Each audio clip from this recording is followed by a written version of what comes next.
The Midnight Visitor. This is the story which we will read today. The writer of this story is Robert Arthur.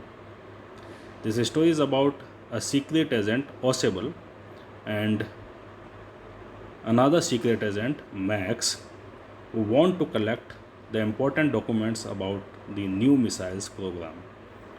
Osable एक secret agent है और Max जो कि उसको डरा के धमका के जो न्यू मिसाइल्स प्रोग्राम के कुछ डॉक्यूमेंट्स जो कि ओसेबल के पास थे उनसे वो हथियार लेना चाहता है। उनके बीच का यह एक झगड़ा है जब ओसेबल एक होटल के रूम में ठहरा हुआ था और वह अपना इंटरव्यू जो यंग राइटर फाउलर है उसको देने जा रहा था, तभी अपने रूम में वह एक सीक्रेट एजेंट मैक्स को वहाँ पाता है और मैक्स उसे अपने आने का रीज़न बताता है और कहता है कि मैं उन सीक्रेट डॉक्यूमेंट्स को, उन इम्पोर्टेंट डॉक्यूमेंट्स को जो कि मिसाइल प्रोग्राम से बिलोंग करते हैं, उनको तुमसे लेने आया हूँ। If you will not give me these documents then I will shoot you. और सीधा सीधा उसे ओसेबल को मार डालने की धमकी देता है। ओसेबल बातों ही बातों में एक सीक्रेट प्लान अपने माइंड में क्रिएट करता है जिसे फाउलर जो कि यंग राइटर है वो नहीं जान पाता है। वह कहता है कि जो विंडो तुम्हें इस रूम से दिखाई दे रही है, बालकनी वाली विंडो, इसमें से कई बार मेरे इस रूम में लोग घुस आते हैं और मैं इस बार जो होटल मैनेजमेंट है उससे इसकी कंप्लेन करूँगा कि इस विंडो की जो डोर हैं उनको परमानेंटली क्लोज़ कर दें ताकि किसी को मेरे रूम के अंदर एंटर होने का मौका ना मिले। मैक्स यह जान जाता है कि जो यह विंडो है वह आगे बालकनी में ओपन होती है। तभी रूम के डोर पे नॉक होने की आवाज़ आती है, खटखटाने की आवाज़ आती है। ओसेबल मैक्स से कहता है कि मैंने यहाँ आने से पहले ही पुलिस को इन्फॉर्म कर दिया था कि मेरी लाइफ को ख़तरा है और कोई मुझ पे अटैक कर सकता है और जो सीक्रेट डॉक्यूमेंट्स जो कि मिसाइल प्रोग्राम से बिलोंग करते हैं मुझसे लेने के लिए कोई दूसरा पर्सन यहाँ आ सकता है, तो यह पुलिस ही है जो कि आ गई है। मैक्स इस बात को सुन करके तुरंत ही विंडो की ओर दौड़ता है जहाँ की उसे मालूम था कि यह विंडो बालकनी में ओपन होती है और वहाँ अपने आप को सेफ़ प्लेस में छिपाने के रीजन से वह उस विंडो की ओर दौड़ता है। लेकिन उस विंडो के नीचे कोई बालकनी नहीं थी। वह विंडो ओपनली विंडो थी जो कि सीधी बालकनी में न खुल करके ओपन यार्ड में ओपन होती थी। और जब मैक्स उस विंडो की ओर दौड़ता है और वहाँ से बालकनी में जंप होने की कोशिश करता है तो वह अपने आप को 6th फ्लोर से सीधा नीचे ग्राउंड में पाता है और वहाँ उसकी ऊपर से इतनी हाइट से नीचे गिरने से डेथ हो जाती है। इस तरीके से जो ओसेबल एक सीक्रेट एजेंट जो कि दिखने में बिल्कुल भी सीक्रेट एजेंट नहीं दिखाई देता है, उसकी जो अपीयरेंस है, उसका जो फिगर है वह एक सीक्रेट एजेंट जैसा नहीं है। एज ए पर्सन वह फैटी है, उसकी आवाज़ घरघराती है, उसका जो एक्सेंट है वो भी ठीक नहीं है, वो अमेरिकन एक्सेंट के साथ अपनी लैंग्वेज बोलता है। तो ऐसी कोई सी भी क्वालिटी नहीं थी जो कि फाउलर को उस सीक्रेट एजेंट ओसेबल की ओर अट्रैक्ट करती। लेकिन जब फाउलर उसकी आउटफिट को देखता है, उसकी चतुराई को देखता है, तो जो यंग राइटर है फाउलर वो भी ओसेबल से अट्रैक्ट हुए बिना नहीं रहता। So this is the story, now we will read it. Osable did not fit any description of a secret agent Fowler had ever read. Fowler ने अब तक जितने भी सीक्रेट एजेंट के डिस्क्रिप्शन रीड किए थे उनमें से कहीं भी ओसेबल जो है उन सीक्रेट एजेंट से में फिट नहीं बैठता, यानी उन सीक्रेट एजेंट्स जैसा दिखाई नहीं देता जैसा कि हम मूवीज़ में और अधिकतर ड्रामाज़ में रीड करते हैं कि सीक्रेट एजेंट बड़े दुबले पतले होते हैं ताकि वो इजीली एक जगह से दूसरी जगह भाग सकें। उनके पास डिफरेंट टाइप के वेपन्स होते हैं और भी कई सारी क्वालिटी सीक्रेट एजेंट में होती है। ऐसी कोई सी भी क्वालिटी फाउलर को ओसेबल में नज़र नहीं आई। Following him down the musty corridor of the gloomy French hotel where Ausable had a room. उसका पीछा करते हुए जहाँ एक ग्लूमी यानी अंधकारमय फ्रेंच होटल में जहाँ की ओसेबल ने अपना एक रूम लिया हुआ था, और वह रूम कैसा था? It was situated in A musty corridor. Musty means बदबूदार बरामदे में वह एक रूम में ठहरा हुआ था।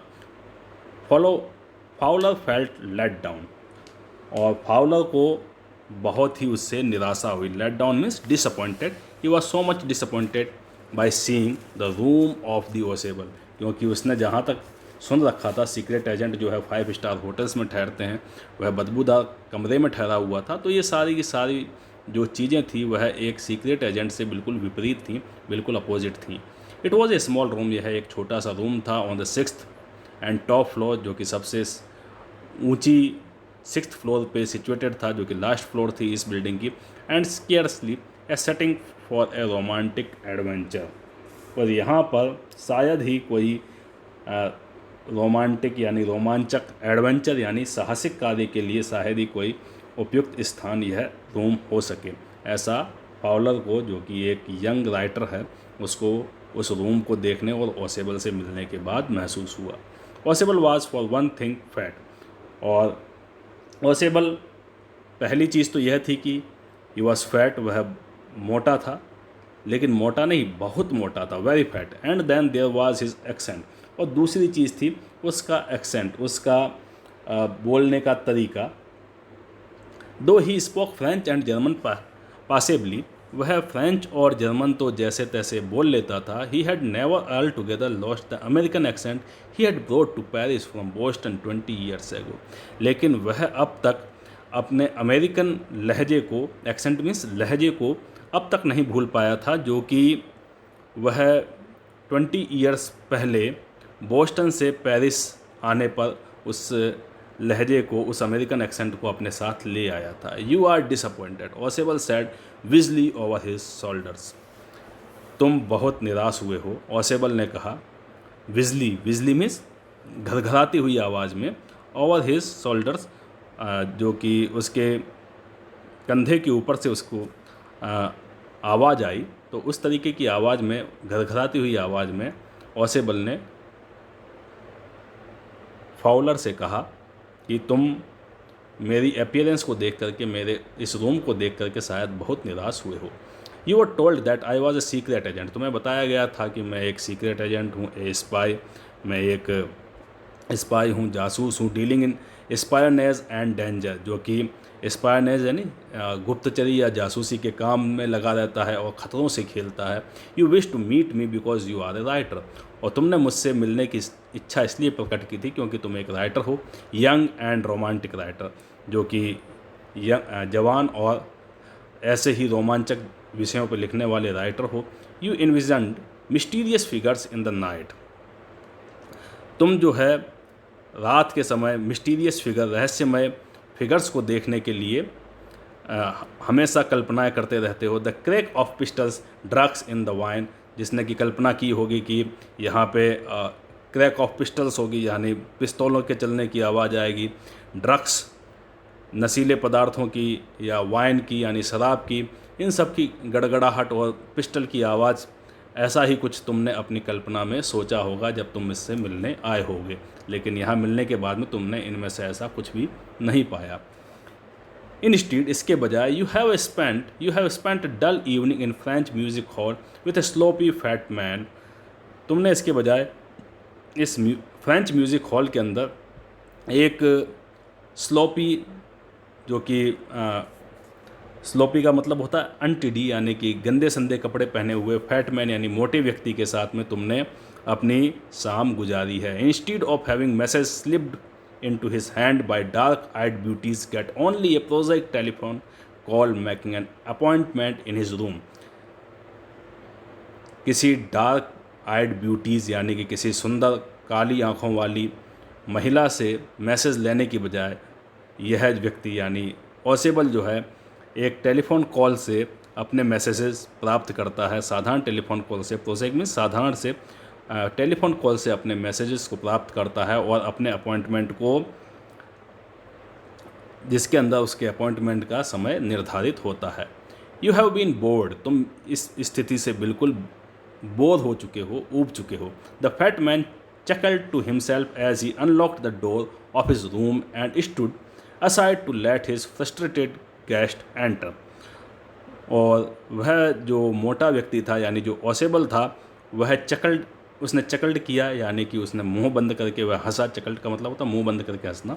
और उसने इसी स्थिति के साथ में अपने रूम के डोर को अनलॉक किया, ओपन किया और अपने फ्रस्ट्रेटेड गेस्ट को अंदर जाने का रास्ता दिया। वह साइड में खड़ा हो गया और जो उनका गेस्ट था, जो कि मिलने के लिए आया था, यंग राइटर फॉवलर, उसे रूम में एंटर कराया। यू आर डिसइल्यूजनड, आप डिसइल्यूजनड हो गए, यानी आप जो है निराशाग्रस्त हो चुके हैं। ओसेबल टोल्ड हिम, ओसेबल ने उससे कहा, बट टेक चीयर, लेकिन आप चीयरफुल होइए, आप प्रसन्न होइए माई young friend. Presently you will see A paper, अभी आप एक पेपर देखेंगे, ए क्वाइट इम्पॉर्टेंट पेपर, जो कि बहुत ही इम्पॉर्टेंट पेपर है, for which several man and women have risked their lives, जिसमें कि कुछ व्यक्तियों ने अपने जीवन को दांव पे लगा दिया था। ऐसा जो इम्पोर्टेंट पेपर है उसे मैं अभी आपको दिखाऊंगा। Come to me some day soon that paper may well affect the course of history, और शीघ्र ही आने वाले दिनों में यह जो पेपर है वह हिस्ट्री की जो दिशा है उसको अफेक्ट करेगा, उसे प्रभावित करेगा। इन दैट थॉट इस ड्रामा इज़ देयर नॉट, और इस विचार से यह एक ड्रामा या एक परफेक्ट क्रिएशन हो सकता है तुम्हारे लिए, क्या ये ऐसा नहीं है।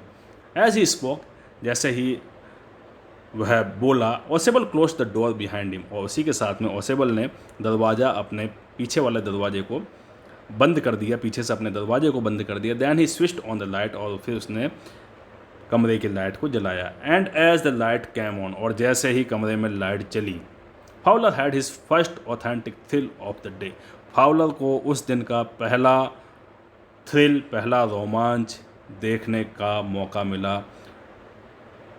For half way across the room के बिल्कुल बीचों बीच, a small automatic pistol in his hand stood a man, room के बीचों बीच एक व्यक्ति खड़ा था जिसके हाथ में ऑटोमेटिक पिस्टल थी।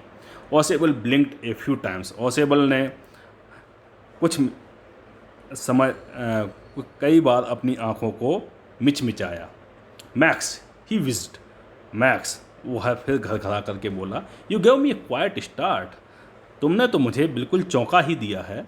क्वाइट ए स्टार्ट मतलब तुमने चौंका दिया है। I thought you were in Berlin, मैं सोचता था कि तुम बर्लिन में हो। What are you doing here in my room, तुम मेरे रूम में क्या कर रहे हो। मैक्स वाज स्लेंडर, और मैक्स जो था वह बिल्कुल स्लेंडर था, यानी वह बिल्कुल दुबला पतला था।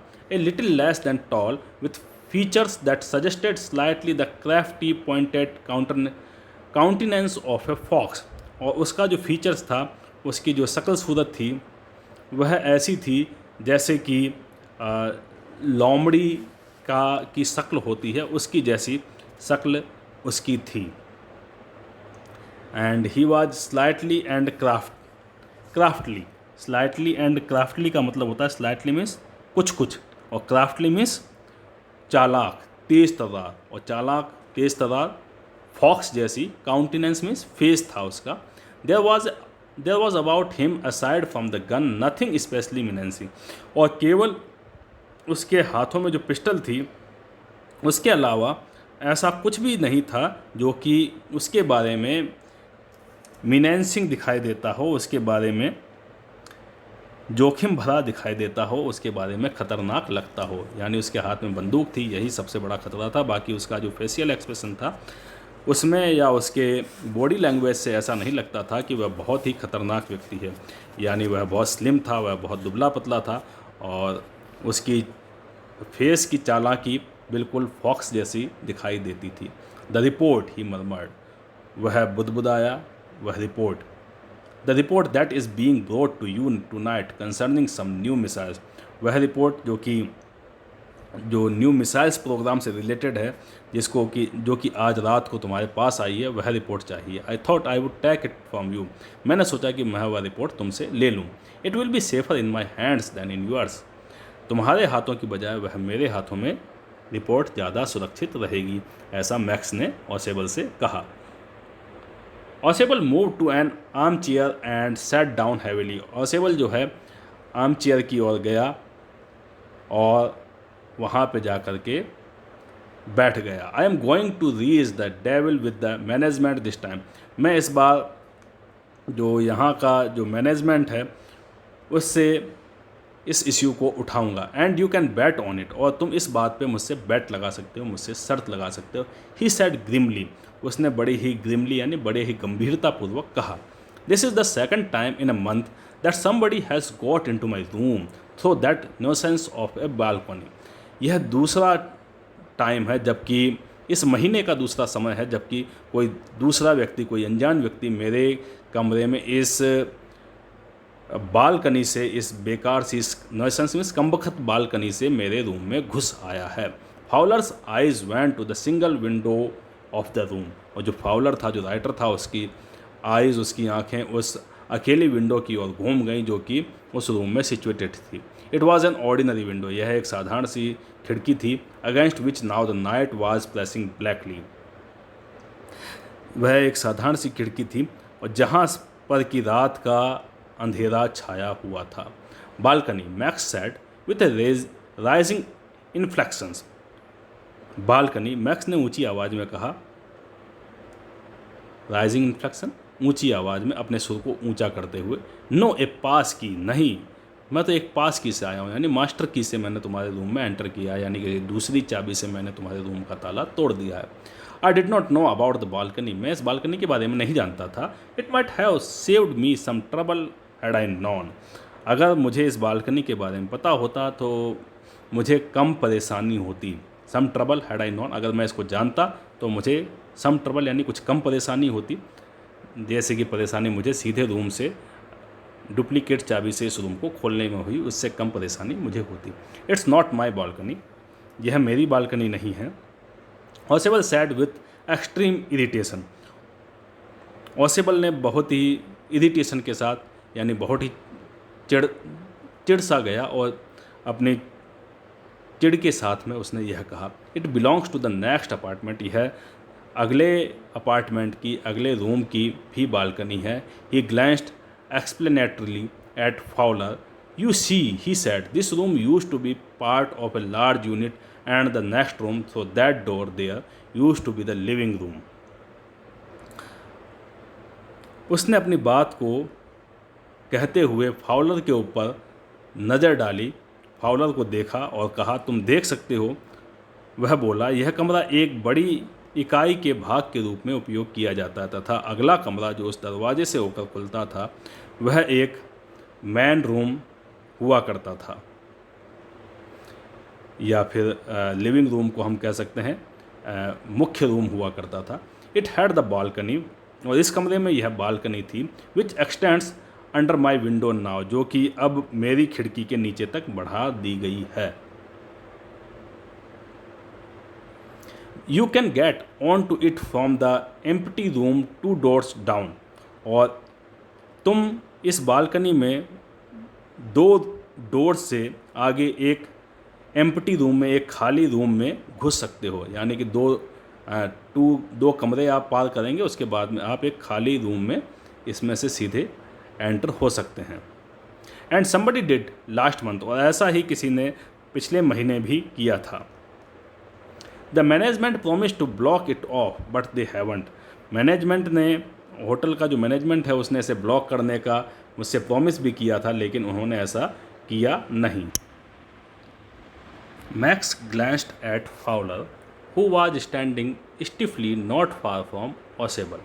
मैक्स की नज़र, ग्लैंस्ड एट मीन्स नज़र गई, फाउलर पे, जो कि हु वाज स्टैंडिंग स्टिफली, जो कि स्टिफली मीन्स अकड़ करके खड़ा हुआ था, not far from Ausable, Ausable से ज़्यादा दूरी पर नहीं था और वहाँ अकड़ के खड़ा हुआ था। And waived the gun with a commanding gestures, और उसने अपनी बंदूक को हिलाते हुए, हिलाने का इशारा करते हुए आदेशात्मक तरीके से कहा, प्लीज़ सिट डाउन, कृपया बैठ जाइए। He said, we have a wait of half an hour I think, मुझे लगता है कि हमें आधे घंटे तक इंतज़ार करना होगा। 31 मिनट्स, ओसेबल सैड मूडीली, 31 मिनट हमको इंतज़ार करना पड़ेगा, ओसेबल ने बड़े ही मूडली वे में कहा, बड़े ही मनमोजी तरीके से कहा। The appointment was for 12:30, appointment 12:30 का था। I wish I knew how you learn about the report max, मैं ये जानना चाहता हूँ, मेरी यह इच्छा है कि तुम मुझे यह बताओ कि तुम्हें इस रिपोर्ट के बारे में कैसे पता चला।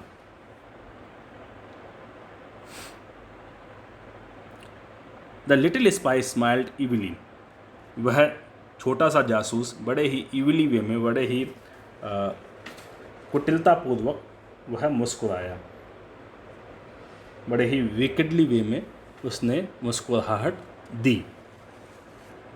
And we wish we knew how your people got the report, और हम ये जानना चाहते हैं कि तुम्हारे लोगों को यह रिपोर्ट कैसे मिली।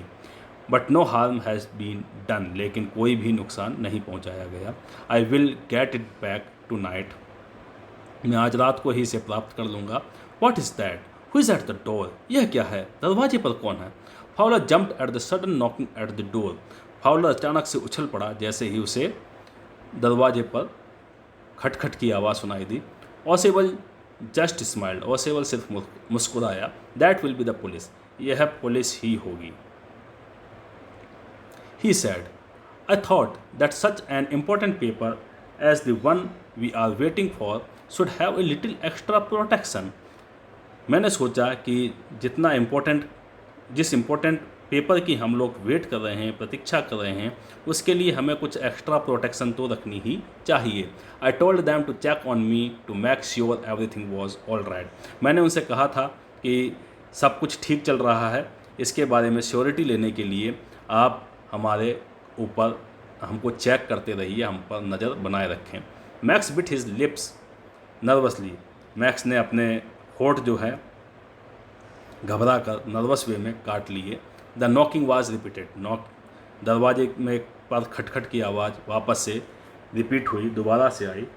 What will you do now Max, अब मैक्स तुम क्या करोगे।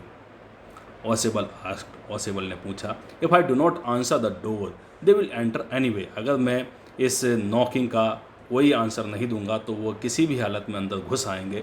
द डोर इज़ अनलॉक्ड, और यह दरवाज़ा अनलॉक है, यह दरवाज़ा खुला हुआ है। And they will not hesitate to shoot, और वो उनको कोई भी घबराहट नहीं होगी तुम्हें गोली मारने में, यानी तुम्हें गोली मारने से वो बिल्कुल भी हिचकिचाएंगे नहीं, हेजिटेट नहीं होंगे। Max face was black with anger as he backed swiftly towards the window, Max का जो चेहरा था वह गुस्से से एकदम काला हो गया और वह धीरे धीरे बहुत तेज़ी से खिड़की की ओर भागा। ही swung A leg over the सिल, और उसने जो सिल थी, विंडो की जो दहलीज थी, उसके ऊपर से अपनी एक टांग को बाहर लटका दिया।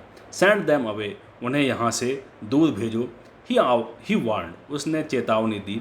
आई will wait on the balcony, मैं उनका बालकनी में इंतजार करूँगा। सेंड दैम अवे और I will shoot and take my chances, तुम या तो उन्हें यहाँ से बाहर भेज दो, नहीं तो मैं तुम दोनों को शूट कर दूंगा और अपना मौका हाथ से नहीं जाने दूंगा। The knocking at the door became louder and a voice was raised, mister Ausable, mister Ausable. जो नॉकिंग की साउंड थी वो और ज़्यादा तेज़ हो गई और एक आवाज़ ज़ोर से आई, mister Ausable, mister Ausable. Keeping his body twisted so that his gun still covered the fat man and his guest, the man at the window grasped the frame with his free hand to support himself. और window के पास खड़े उस आदमी ने अपने शरीर को इस प्रकार से उसने ट्विस्ट कर लिया, इस प्रकार से उसने मोड़ लिया जिससे कि उसकी बंदूक अभी भी उस फैट मैन की ओर और उसका जो गेस्ट है उसकी ओर निशाना बनाए हुए रहे, यानी कि उसकी जो पिस्टल है उसका निशाना न चूके और उसका निशाना बिल्कुल सटीक मिस्टर ओसेबल पे और मिस्टर फाउलर पे बना रहे। इस तरीके से उसने करते हुए अपने शरीर को पूरा ट्विस्ट कर लिया। Then he swung his other leg up and over the window sill, और उसके बाद उसने अपनी दूसरी टांग को भी ऊपर उठाया और विंडो सिल के दूसरी ओर उसने अपनी दूसरी टांग को भी घुमा लिया, यानी वह वहाँ से सीधा बालकनी की ओर कूद पड़ा।